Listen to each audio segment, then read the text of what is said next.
Hi, my name is Ruth Kim, and I'd like to welcome you to Brainio's Smarter Learning course. Let's start with some basics about this training program. This course provides you with an array of options to fit your learning style, including these training videos, downloadable exercises, and even interactive phone and web apps. I'll be taking you through the important concepts with examples from multiple industries so that you can relate these concepts to real life. The course is divided into chapters or modules, which are further broken down into individual lessons on specific topics. At the end of each chapter, I encourage you to download the exercise files and do them offline before you come back to view the solution video online. So, are you ready to get started? Great!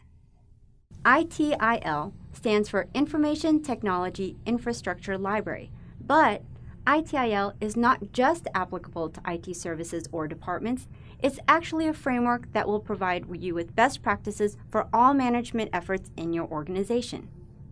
In this course, I'm going to show you a collection of practices that will lead to faster and more efficient service delivery, while cutting costs and ensuring a competitive advantage.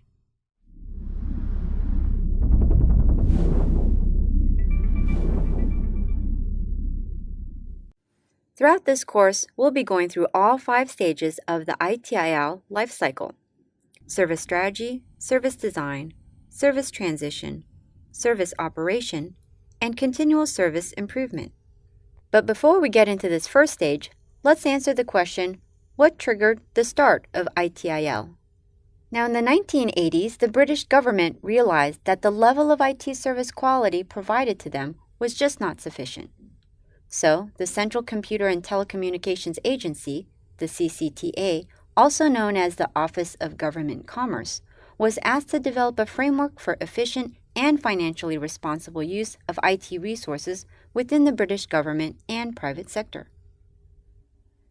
Now, the first introduction was released with the name Government Information Technology Infrastructure Management. Although this was vastly different from the previous version of ITIL, conceptually, they were very similar and both focused on supporting and delivering service. European government agencies and big companies adopted the ITIL framework in the early 1990s. It was being used extensively for both businesses and government.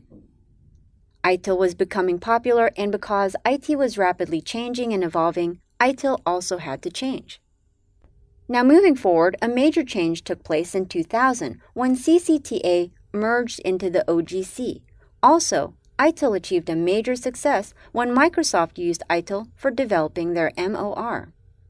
2001 saw the release of ITIL version 2. Version 2 redeveloped the books on service support and service design to make the volume usable and concise.